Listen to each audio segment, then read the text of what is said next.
firstly, thank you everyone for coming. And secondly,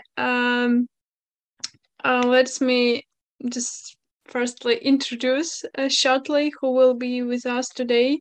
Oksana Telenko, Alexandra Kurbet, and Irina Domina. I guess you know, and me, of course.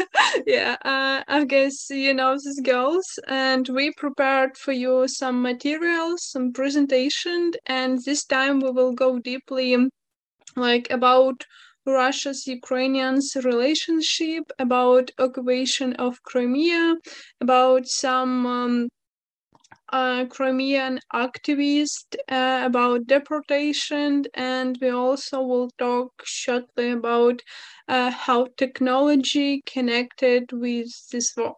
Yeah, but firstly, we prepared as usual a newsletter, and for now I will share screen.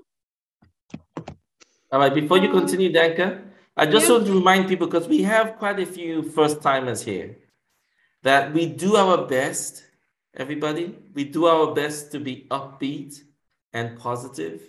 But please remember, this is actually a war. People are actually dying. So very often, the reality is we have to share sad things. We have to share angry things. And that's fine, because this is really happening. And I know our Ukrainian family, they take a lot of effort to be objective, and they succeed. But I always remind them, and I hope you would join me in reminding them, that it's okay for them, for once in a while, not to be objective. Because I can tell you, if somebody invaded my own home and was killing members of my family, I'm sorry. I will not be objective. Let somebody else be objective. So please, Danka, Oksana, Alexandra, Irina, don't feel any pressure to be nice about the invaders. Share what you want to share. Don't feel any pressure to share only happy stories. Share what you need to share. Okay? And family, please, let's ask questions. It's totally, that's what we're here for. It's very acceptable to ask questions, and they want our questions. So don't feel like, oh my God, is this a stupid question? If it is, we won't tell you, okay? So just ask the question anyway. No, there's no such thing as a stupid question. If the question is on your mind, let's get it resolved. That's why we're here. If you're really not sure, type it in the chat. You'll get an answer, okay? All right. Hand it back to you, Danka. Thank you. Thank you, Yemi. Yeah, it was important point for questions.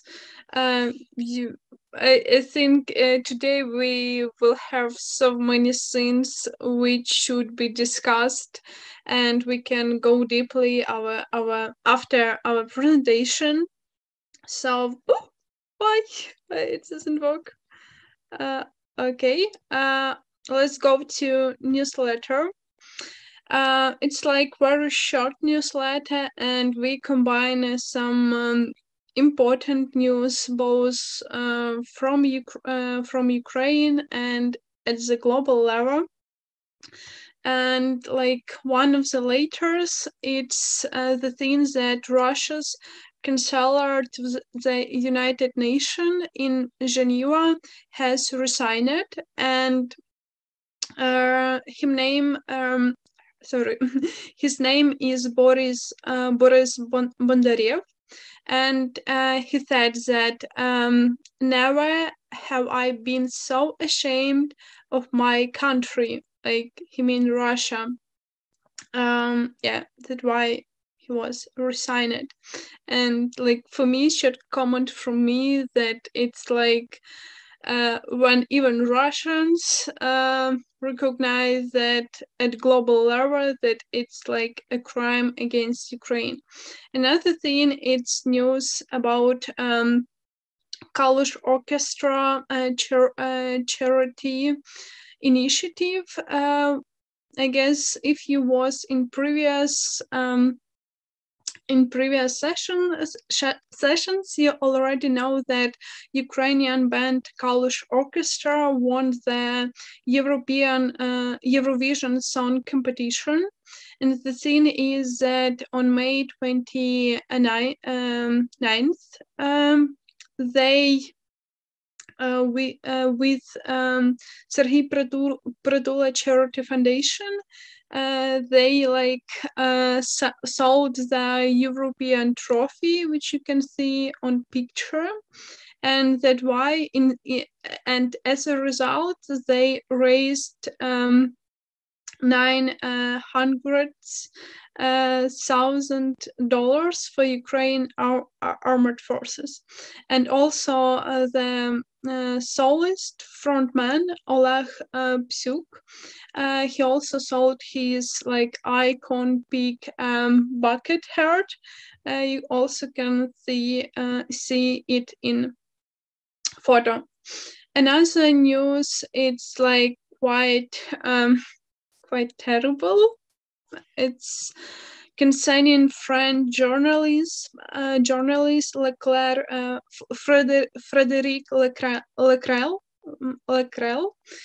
It is he was 32 years old journalist, and he was working in Ukraine, and he covering the evacuation of civilians near the road to Luhansk, at the east of Ukraine, and unfortunately he was killed by shrapnel, because of Russians, and you could see these terrible pictures with blood, and it's reality which happened not only with Ukrainian soldiers, not only with civilians, but also with journalists, and unfortunately even foreign journalists. Another thing is that on June, I guess many of you know that it was the International Day of Defending Children's Rights, and President Zelensky on his speech assumed Russia of forcibly deporting hundreds of thousands of Ukrainians from occupied territory to Russia. He said that for now, more than 200,000 children had been deported since the beginning of the war. Yeah, unfortunately. And another news which is so important for Ukraine, not in some politics, but in our sport area. Ukrainian's national football team won Scotland with count 3-1, and the thing is that now we are in the final. And and in this picture you can see how people support Ukraine. They go to this football play not only with Ukrainian flag, but also with some flyers like "Stop the War," peace, and and it's Teller. I am so sorry. Yeah, and another important news, it's about global level. Finally, the European Union on May 31 agreed partial embargo of Russia's oil, and it was after months of delaying and discussions.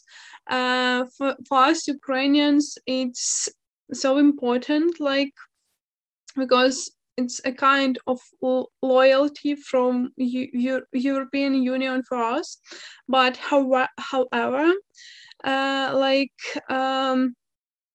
some more Ukrainians and supporters of Ukraine like also criticize the steps because we say that it's too late and it is like too little like for us. We need like more actions from European Union in this area. Yeah, that's all news from me. And now I will pass the floor to Oksana.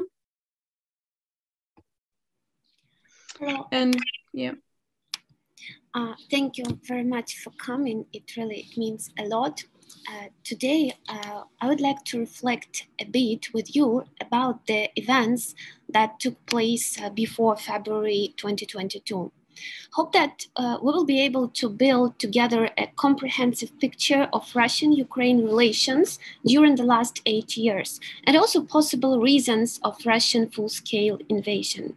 So our question today is when the war against Ukraine has been started.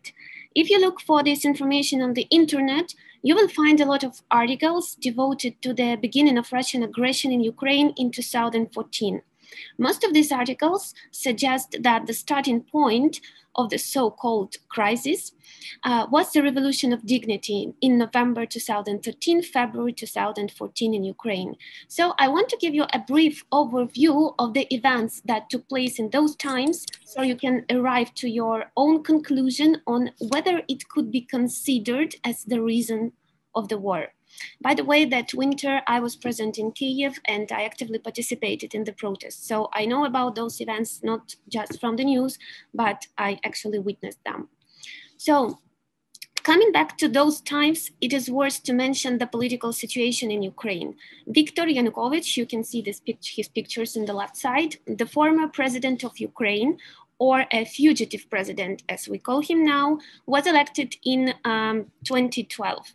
He promised the voters the bright future, economic prosperity, and multi-vector policy, which meant that Ukraine would keep its course on Western integration, but at the same time maintain tight relations with Russia. Sounds too good to be true, and it wasn't. For 2 years, what Ukrainians witnessed was the usurpation of power by his party, enormous corruption, repressions, and censorship. On the two pictures above, you can see the residence of Yanukovych, which was finally opened to public after the revolution. He even had his private zoo in the territory of the residence. Inside, everything was covered with gold, even the toilet. Later, it became a meme. The picture below was taken during one of the numerous protests against the censorship imposed by the government. Furthermore, the multi-vector policy appeared to be a lie as well. Later, the independent investigations proved that Yanukovych was basically the figurehead of Putin and acted in his interest. Next slide, please. On 21st of November, Viktor Yanukovych refused to sign the Agreement of Association with Europe at EU summit in Lithuania. Thousands of Ukrainian students went to the peaceful protest against this decision on the Independence Square, Maidan, in the center of Kyiv. In November 30, it was the turning point during the protest, since it was the day where violent dispersal of protesters happened on the Independence Square by Berkut, which is a special unit of police forces. This was the point when the protests for Euro integration turned into the revolution against the dictatorship. In December 8, the number of protesters on the central streets in Kyiv reached 500,000 to 1 million people, according to different sources. In December 16, was the day of the adoption of dictatorship laws aimed at curbing the protest. The law foresees prison terms of up to 15 years for mass violation of public order. But in comparison to what we see in Russia now, it led to the escalation of the protest. People refused to tolerate the new policy. In December 22nd, the police shot 2 unarmed protesters in the center of the city. The action of police started to get more and more violent, while more and more people joined the protest in many cities of Ukraine. 18, 19, and 20 of February were the bloodiest days. More than 100 unarmed people were shot in the center of Kyiv live during the broadcast of events by TV channels. The next day, the ministers of Germany and Poland attempted to resolve the crisis and mediate the agreement between Yanukovych and opposition regarding the early elections in next autumn. But ordinary people didn't agree with this compromise and demanded immediate change of government. On February 22nd, Yanukovych resurfaced in Russia, where he stays now, sometimes being used by Russian propaganda supporting their narratives. During the most tragic days of the revolution of Ukraine, the Russian President Putin dispatched his army to Ukraine's borders for an unexpected military exercise. Does it ring a bell? Please, next slide. Then, on February 27, the gunmen with no signs on their uniforms seized government buildings in Crimea and then took control of 2 Crimean airports the day after. In March, they conducted their so-called referendum at gunpoint and declared that, according to the will of public, Crimea is becoming a part of Russia. In the meantime, Russian officials didn't admit the presence of Russian military forces in Crimea. Ukrainian interim government that confronted deep economic crisis and budget deficit didn't have any resources to protect our territory and asked for help of international community. In response, the Western political leaders expressed their deepest concerns and jointly claimed that they would not recognize the referendum in Crimea. Was it enough to stop Putin? Actually not. Right after the annexation of Crimea, he turns his attention to other regions of Ukraine. On 6th of April 2014, simultaneously in 3 big cities in Ukraine, Donetsk, Luhansk, and Kharkiv, people with Russian symbols forcibly took the administration buildings. The coordination and financial support was organized by Russia, while the Russian government denied their direct involvement in the crisis and claimed that these are local people who protest against illegally established Nazi regime in Kiev. In order to cope with the increasing crisis, Ukrainian government declared the conduction of anti-terrorist operation to be run by Ukraine security forces. During the first day, Ukraine managed to preserve Kharkiv, but Russia took the next move. And it turned out that ordinary people from Donetsk and Luhansk became well-trained militaries in possession with missile systems, multiple launch rocket systems, Grad and Uragans, and various modifications of cluster munitions. During 8 following years, Russia will keep denying its involvement in the so-called military conflict in the eastern Ukraine, that according to the UN will took more than 13,000 lives, including more than 3,000 lives of civilians. The international community, despite the number of proofs of the presence of Russian military forces in Ukraine, took the position to call it a crisis, not the war.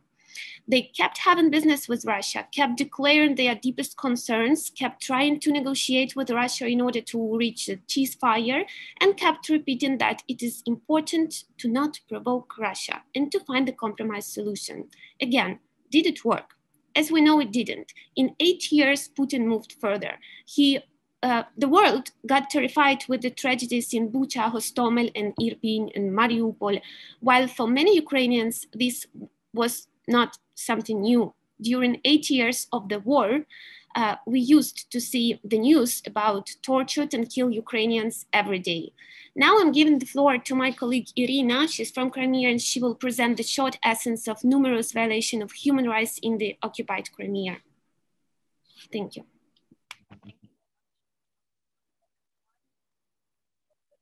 About Crimea, which is my home. So in 2014, Russia did 3 things. First, it placed its military in Crimea, which was occupation itself. Next, it built up a propagandist picture of Crimeans being very happy with that brave new world that Russia has created by that unlawful referendum.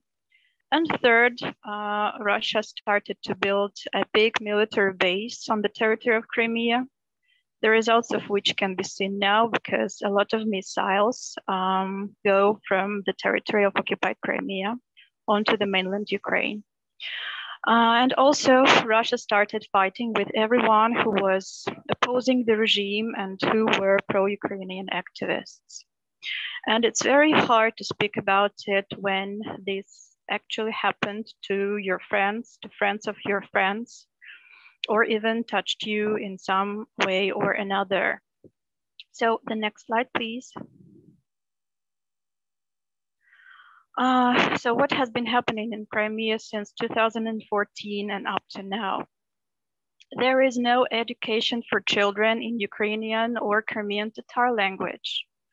There are repressions of pro-Ukrainian activists, civil journalists, Crimean Tatar religious groups, including such things as illegal searches, detentions, arrests, tortures, unlawful confinement to the Russian army, abductions, persecution of the Ukrainian church, illegal conscription to the army, destruction of cultural heritage under mask of so-called reconstruction. So I will start, the next slide please. I will start by speaking about the situation with education in Crimea. If you look at this picture on the right side of the slide, this is a material by Radio Free Europe, created in 2012, 2 years before occupation. And this article, this photograph shows a very prestigious, at that time, Ukrainian gymnasium in Simferopol. And the article says that a lot of parents are queuing to send their children to study in this prestigious Ukrainian language school. When Russia occupied Crimea in 2014, it declared that all children have to study their mother tongues, but in fact, there is no education in Ukrainian or Crimean Tatar language right now. All the educational process is done in Russian.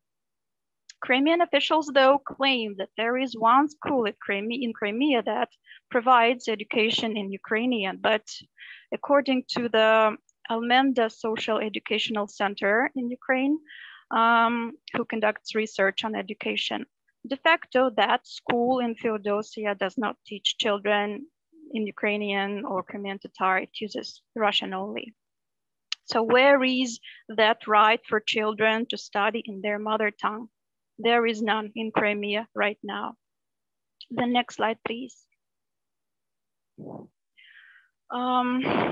Also, the biggest problem in Crimea is that Russia prosecutes everyone who opposes the regime. So there are repressions, illegal researches, and imprisonment. In the picture, you see a flash mob in Crimea in support of Crimean lawyers who were arrested just because they were supporting and helping political prisoners. So Russia has been also pushing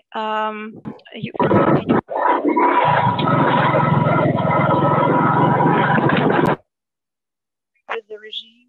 Ira, could you repeat the last sentence, please? Yeah, sure. So Russia makes pro-Ukrainian activists leave the peninsula. It pushes them out of the peninsula.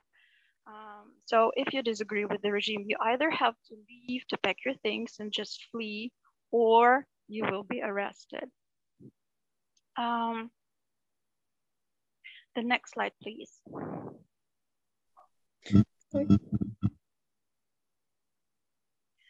Yeah, and speaking about very famous cases of detentions and imprisonment, you probably have heard about Oleg Sentsov.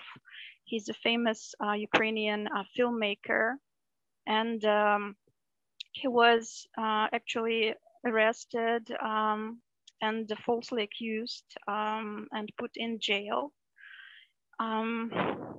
for being pro-Ukrainian and for helping Ukrainian military and activists in 2014. Also, he was undergoing constant torture and humiliation in prison. In 2019, Oleg was brought to Kiev due to the prisoners' exchange, and his friend Alexander Kolchenko, who had also been accused in the same case, was brought to Kiev thanks to the same exchange. The whole world was united at that time in the Free Sentsov campaign. Oleg also went on hunger strike when he was in prison, and the main aim of this hunger strike was that all the Ukrainian prisoners to be free from the Russian jails. Also, a very famous case of Volodymyr Baluch. Volodymyr Baluch was a very ordinary farmer from Razdolnaya in Crimea.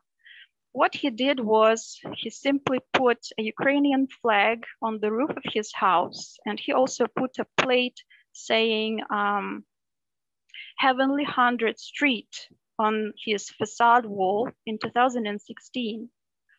For this, he was prosecuted and accused of ammunition storage and later arrested. Like Oleg Sentsov and other political prisoners, he underwent tortures and humiliation in prison.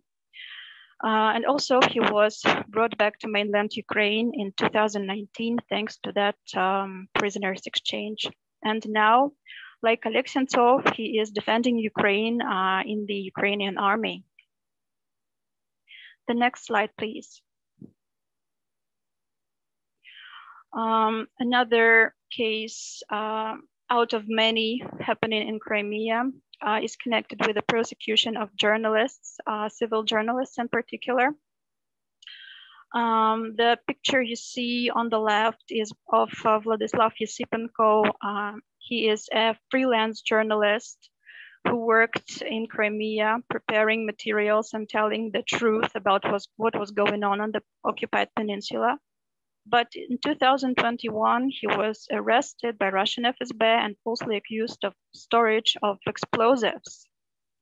He was tortured with electric current, and he was made to record a video where he was pleading guilty.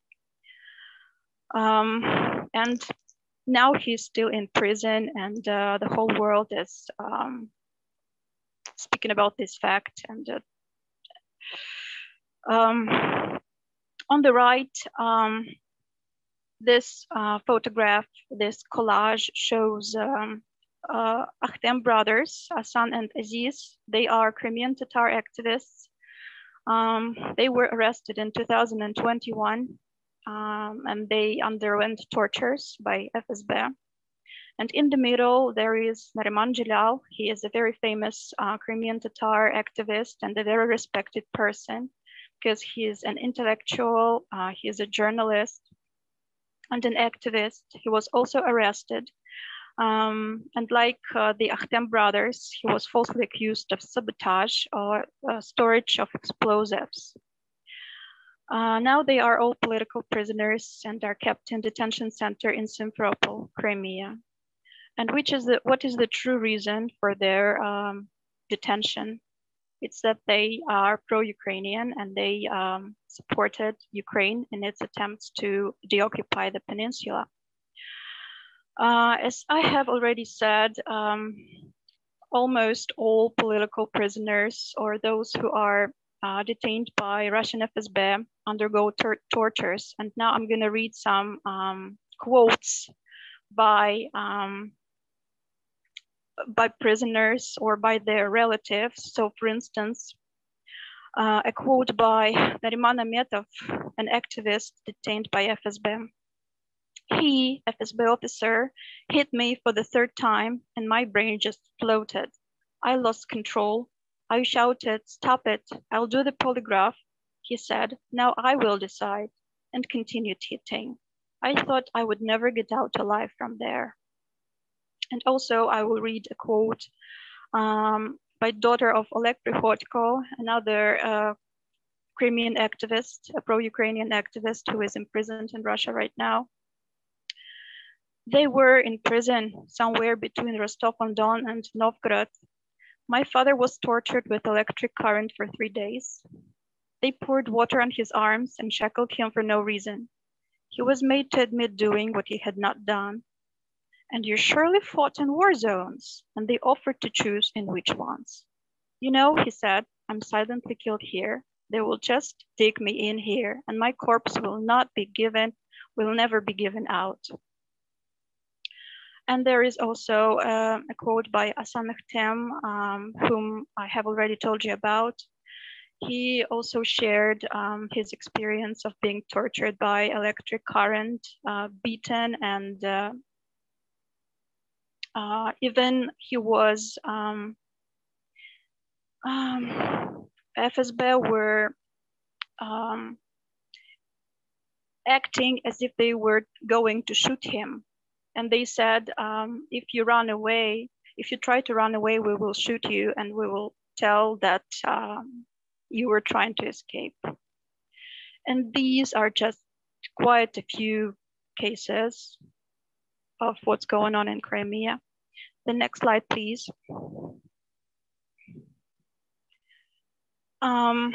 Several sessions ago, I told you about Irina Danilovich, a civil journalist from Crimea who was kidnapped from her when she was coming home from her work in Crimea. And abductions are quite a case in Crimea as well. According to the Crim SOS human rights organization, during 8 years of Russian occupation, 44 people have been abducted in Crimea, and whereabouts of 15 of them are still unknown. Irina, whose whereabouts were not known for more than 10 days, later was found by her lawyer in a detention center in Simferopol, and she is still in jail.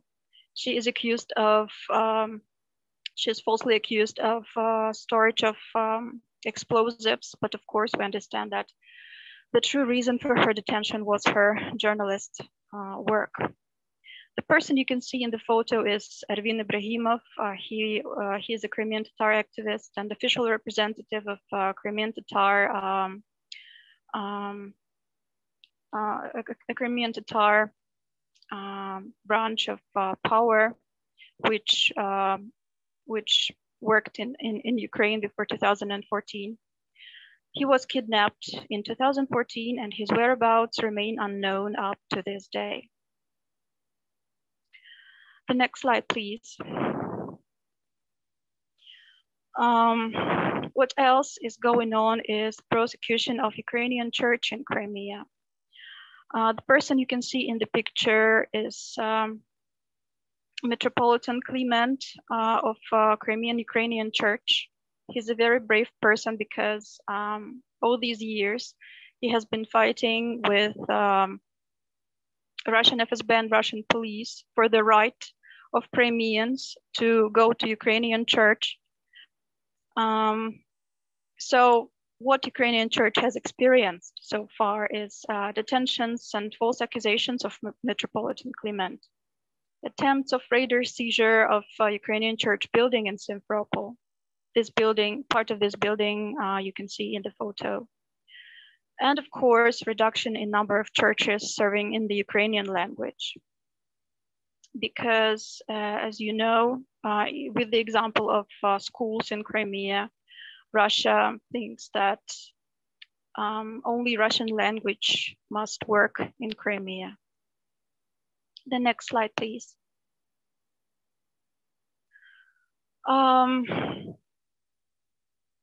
With the start of occupation, Russia has been committing illegal conscription to Russian army.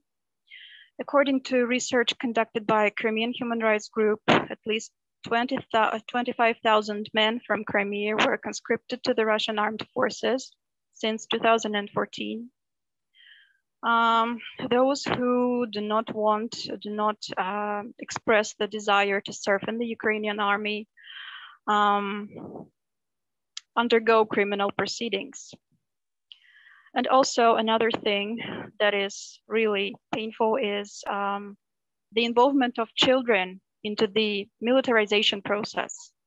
In the picture, you see a photo of youth militarization movement called Yunarmia. It propagates the usage of weapons by children. And this movement, unfortunately, flourishes in Crimea, and the children are told that Ukraine is the enemy, and so on. The next slide, please. Oh, I'm sorry. Can you please go back 2 slides because I haven't mentioned about the cultural heritage. So one more slide back. Thank you very much. Yes, this one. Thank you.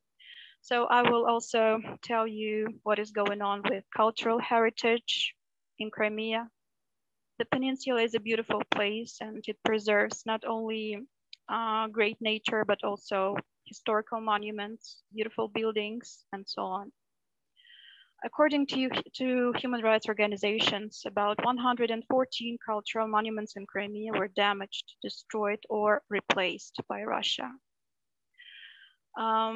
The reason for this is that Russia is trying to restore, so to say, the cultural heritage. It spends a lot of money on this restoration, but it is done by inexperienced workers. So the buildings are destroyed or partly destroyed. For instance, the Han Palace, which you see in the upper picture, it is placed in the city of Bakhchisarai, and it is a very famous building in Crimea. And it is the most notorious example of such careless restoration because in the picture below, you see what was done to the building. So there is a big crack on the wall. And this is just part of the problem because many other historical heritage buildings are destroyed or partly destroyed. And also, of course, museum artifacts are replaced from Crimean museums and smuggled to Russia. And also, I will tell you very shortly that due to the war that Russia is doing in Ukraine, Russia prosecutes any single act that is against the war.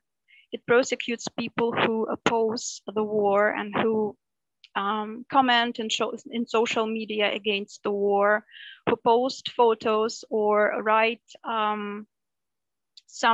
or draw some murals against the war. This is it. So thank you very much for sharing. May I interrupt just for a minute? Do you hear me? Yes, we hear you clearly. Yeah, thank you.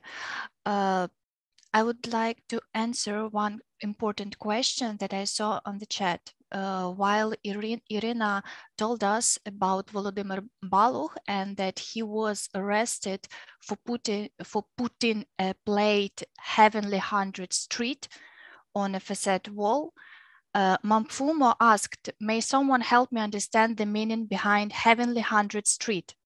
So I would like to clarify this, the meaning of these words.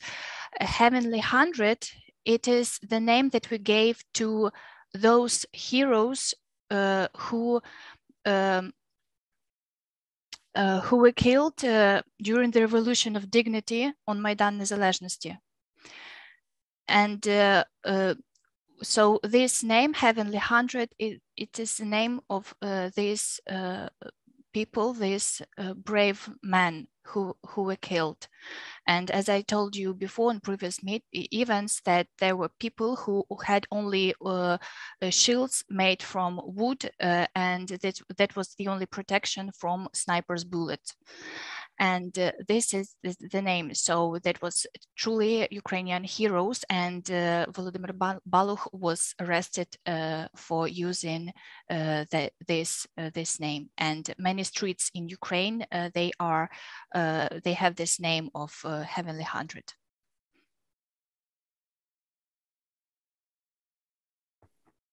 Thank you. Great stuff. Thank you very much. Thank you. Thank you so much. All right, back to you. Danke, where are we going? think it's my turn now. Yeah. Could you please share the slide? I think it's the previous one. First one, yeah. One moment. I will mixed up with the slides. Sorry. Not this. The one about, yes, this one. So coming back to the occupied territories in the eastern Ukraine, by 15th of February 2020, the Office of the United Nations High Commissioner for Human Rights interviewed 39 Ukrainian released detainers in the eastern Ukraine, 37 of whom reported being victims of torture, including asphyxiation, use of electric shocks, sexual violence, penetrating injuries, and other. Here you can see the link. I can also put it in the chat later, so you can read the report. Many of the victims claimed that they had been imprisoned and tortured in the former art center, transformed into the prison and named Izolatia, which is isolation in English. In 2014, amid the unfolding occupation of the Ukrainian region, Russian forces seized Izolatia and established a secret prison. People who were unlucky to end up there, they called this location a torture chamber or even hell. The Ukrainian journalist Stanislav Aseyev, you can see his pictures here, who has been incarcerated in Izolatia prison for 28 months, compared this place to concentration camps where torture, rape, humiliation, and forced labor were a common practice. You can also read his interview in English following the link in the presentation, which I will also put in the chat. So the jail remains active till now. Nothing has changed. Russians keep torture, rape, and kill Ukrainians as they were doing this all these 8 years. And now, when the Western leaders attempt to find another compromise with Russia, putting on stake the territories of Ukraine, we're asking you to ask yourself, will it work this time? And the final thing that I wanted to say is that we have to keep in mind that when we're talking about territories that we have to give or do not have to give Russia to stop the war, we're talking not just about the land, the soil, but about people living there, as those people who live in Donetsk, Luhansk, and Crimea under Russian occupation, where torture, rape, murders, and filtration camps are the common things. So that's all on this topic. And now I think we're gonna move to the next topic, which is the strategies of digitalization in Ukraine and the Ukrainian resilience during the war. Right, Danka? Yeah, but maybe someone want to say about this. It's like Ukrainian organization and initiatives writing about situation in Crimea, and you can check them. Many like actually many of them like journalists are still in Crimea and they working in occupied territory, and you could like it's really hard to imagine how it's to work in occupied territory, to tell like the word like the truth what is happening. Yeah, next slide. I guess Alexandra, it's yours. Yeah. Yeah, thank you. This topic is for Oksana and me, and a short overview of this topic, why it's important to speak about this on our opinion. It's because first thing that Russians did when they attacked Ukraine, they tried to cut off all kind of connections, including internet connection, TVs, radio station. They cut off everything. They even bombed a TV station in Kiev, hoping to leave Kiev without TV.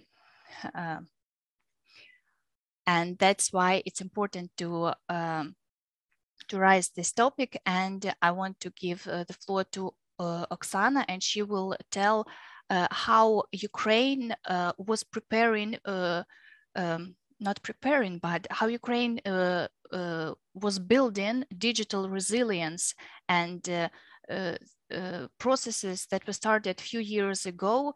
They helped us to be digital resilient now. And Oksana, please go deeper to this topic. Yes, so I'm going to give you a brief introduction of the background of the digitalization processes in Ukraine. Starting from 2014, that digitalization of public sector in Ukraine has become one of the state priorities. As you know, 2014 was the year when Russia actually started its invasion of Ukraine, but it also was the year when Ukraine finally signed the agreement of association with the EU after the Revolution of Dignity, and took the responsibility to adopt all necessary measures to achieve conformity with the relevant EU regulations and decisions. Thus, the digital transformation was a necessity, but also that strategic move that would play a significant role when the full-scale invasion of Ukraine was started. On October 1st, 2014, the Cabinet of Ministers of Ukraine, which is the government, set up the State e-Government Agency, a central public administrative body that had a very broad mandate, including coordination of sectoral and regional programs and project development and implementation of digital tools, and so on. In 2019, the State e-Government Agency has been replaced with the Ministry of Digital Transformation, which has even broader mandate that included the function of both policymaking and the implementation of the laws. In 2016, the State e-Government Agency introduced the Secure Data Exchange System Trembita, which is based on the Estonian X-Road interaction system and should serve as a core infrastructure for the digitalization of the administrative services and also ensure the data exchange. The implementation of Trembita is based on the unique ID numbers assigned by the demographic registry, which allows the connection of data between various state registers and databases. By the end of 2019, 40 state agencies has been connected to the Trembita system, while in 2020, these numbers doubled. The implementation of Trembita, in turn, enabled the launch of the new ambitious project of the Ministry of Digital Transformation, State in Smartphone, which allowed receiving the public services through the mobile application DIA, in action in English.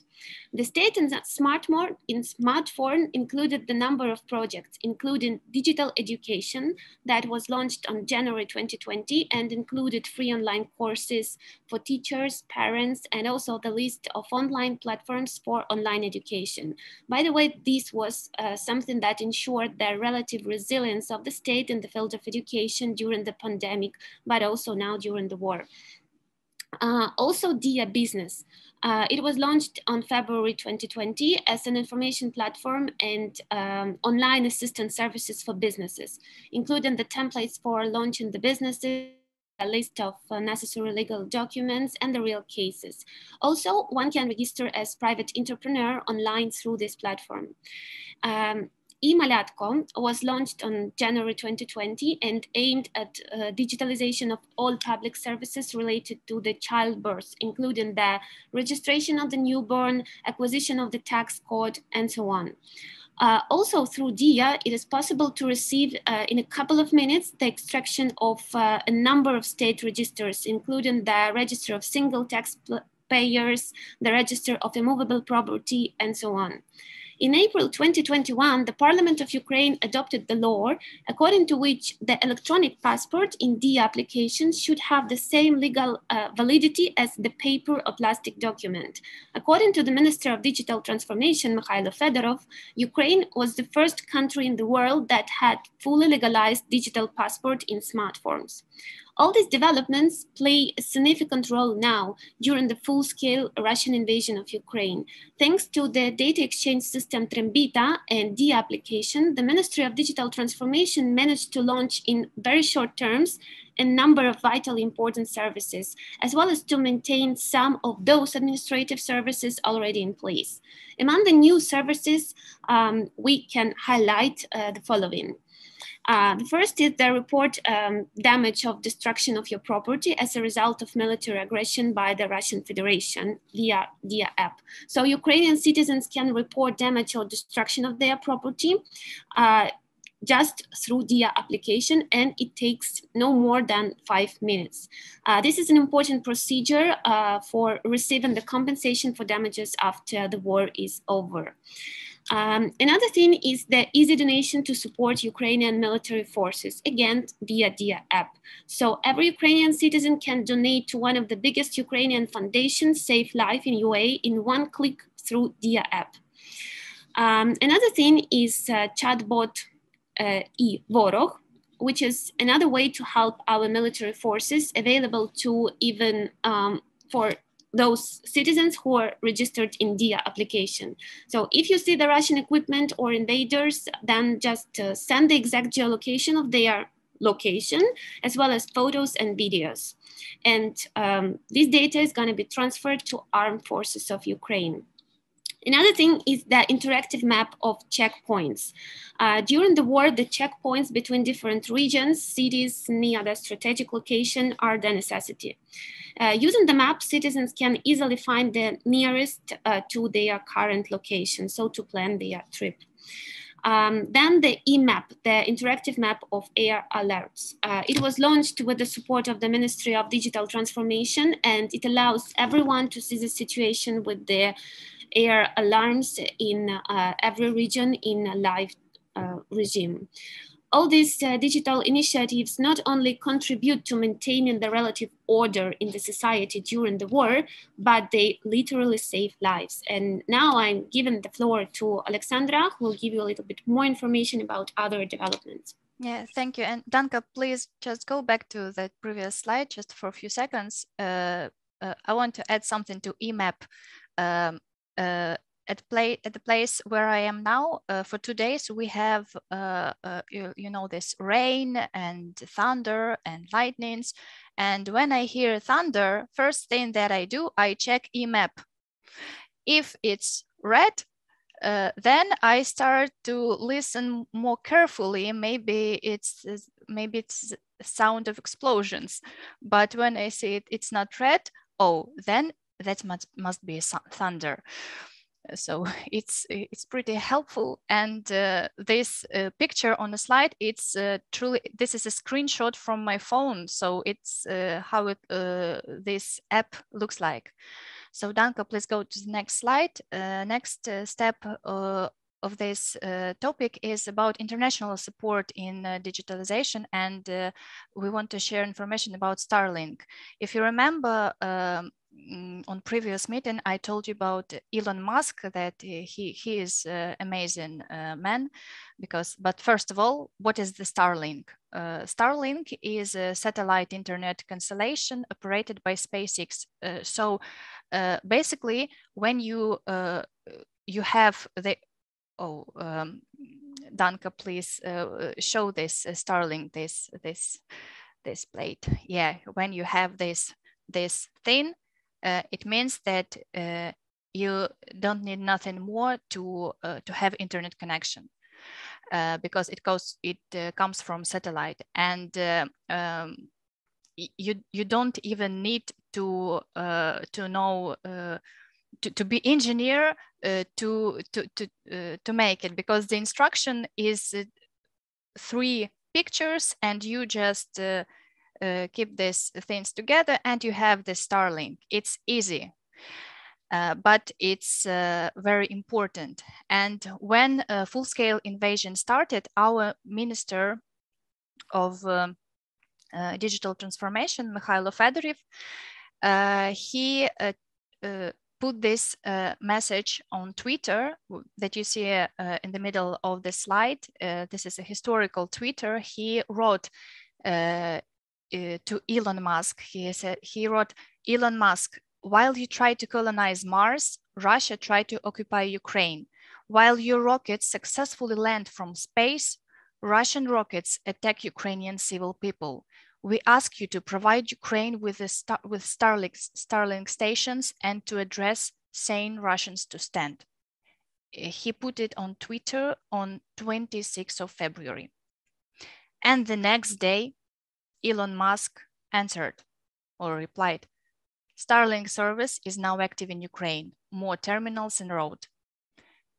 So when I told you that Elon Musk is amazing, that was what I meant. The next day he reacted. I believe that there was more work done, behind the curtains, but we see the result. And this was true. It was a third day of full-scale invasion, third day, and he reacted and he helped us. And on the next picture, you see our two very famous men, Vitaly and Volodymyr Klitschko, who were boxers. And one of them is a mayor of Kiev. And they have made this picture, and there are Starlinks behind them. So here how international community helps us. And I repeat it once and once again, if not international community, if not support of the whole world, we wouldn't survive for so long. We stand because you help us. We are brave. We have much power inside us. It's inside of us, but we need your support to have weapons, to have instruments to fight in this war. And this is very valuable, and we will always remember that. And every kind of support, every action is precious for us. Please, Danka, go to the next slide. Before, how can we help Ukraine? Because before I will repeat one more time how we truly can help Ukraine, I just want to add something to previous information that was mentioned during our presentation. First of all, I want to share with you this terrible numbers about children. It's official statistics that it's only official that 261 children were killed during full-scale invasion, and 460 were injured. We don't have exact numbers, but even this statistic I don't know, it's awful what word to use to describe it, but it's and Irina told us about Crimea, this terrible stories, terrible situations she described. And I just wanted to say words from a song that okay, we have our Ukrainian, and she is Crimean Tatar singer Jamala. She once won Eurovision. I can't remember. I believe it was 2016 when she won Eurovision. Yeah, she's nice. And there were troubles with the song she presented because organizers thought that it was too political. Her song called 1944. This is the year when where deportation of Crimean Tatars started in Crimea by Russians. And her song begins with the words, when strangers are coming, they come to your house, they kill you all and say, we're not guilty, not guilty. And these words were, well, organizers decided that this was the strongest words among all worlds from whole songs during that Eurovision. And it totally describes not only what happened in 1944, but what happened in 2014 and what is happening now. Please, Danka, go to the next slide. Here, as usually, you can find information on how you can help Ukraine. Of course, donations is the number 1 priority for Ukraine, because we need it. Okay, war is truly expensive thing, and we need not even money for weapons, but for humanitarian aids, for food, to help those who need this help. So many people, they were left without their homes, and they have nothing to they have no money, they have no clothes, they have nothing to eat, and they need help. And that is why we always ask for donations. But we understand that not all of us can afford that, and that is why it's I would say it's maybe even more important in long-term perspective to share relevant information, because Russian propaganda puts millions of dollars into their messages, into the narratives they share all over the world, and it works, and they know how to make how to make this propaganda works. They know how to influence people, and when you share relevant information, at least with one person, this will be a huge impact for our victory in this war.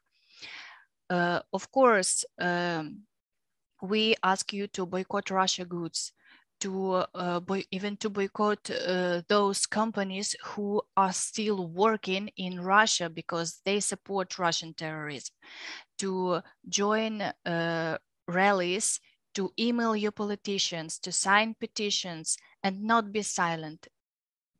Just please, not be silent. Don't be silent. Danka, please move to the next slide. Here you see about reliable sources of information. Here we collect on this slide the most relevant one. Here we can find Ukrainian Ukrainska Pravda, which is translated like Ukrainian truth, and the new voice of Ukraine, the Kyiv Independent, Svidomi, and more sources of information you can find on this slide. We always share this information to give you instrument with which you can fight in this war for democracy and for peace. Thank you, and I hope that you will have some questions, and we will ask them. And please be active. I know that you like to be active, and when you say something, when you see that someone hear you, it makes your voice more important. So please be more important. Ask your questions. Thank you.